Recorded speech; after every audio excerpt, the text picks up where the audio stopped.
Guys, today is January 15 already. We're at halfway point of the month, pretty much. I hope that your month is going well so far. Today's tip is all about steps and why they're important. Step counting enhances the fat burning process.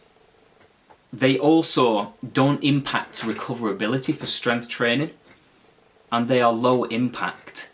In addition to that, diet does equate for 70% of your success with that. But what the extra step counts mean is that you don't have to deduct any more from food, and we love food. So if our activity is so low, we've got to take from more food so that we go into a big calorie deficit or a sufficient calorie deficit.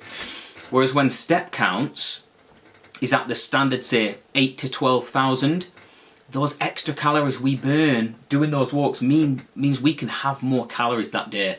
And when you're dieting and you want to drop body fat, lose weight, the more food you take away from yourself, the harder the journey gets.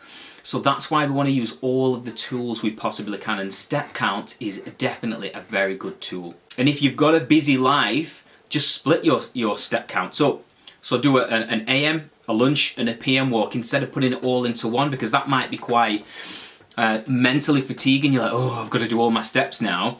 I'd say most people get between 3 and 5 steps on average. So if you can split by 3 walks, the rest of the 5,000, you're laughing. Step counting is one of those forms of exercise that is just not energy fatiguing. It's not taxing at all. Whereas if you're doing vigorous cardio all the time, that might make you sore, so you can't retain muscle mass because you're losing progress from your lifts due to being too sore. Also, mental fatigue, central nervous system fatigue from vigorous cardio eats into recoverability, eats into motivation, and makes you very hungry. Whereas step counts, because it's low impact, it's not aggressive on the body, doesn't make you overly hungry.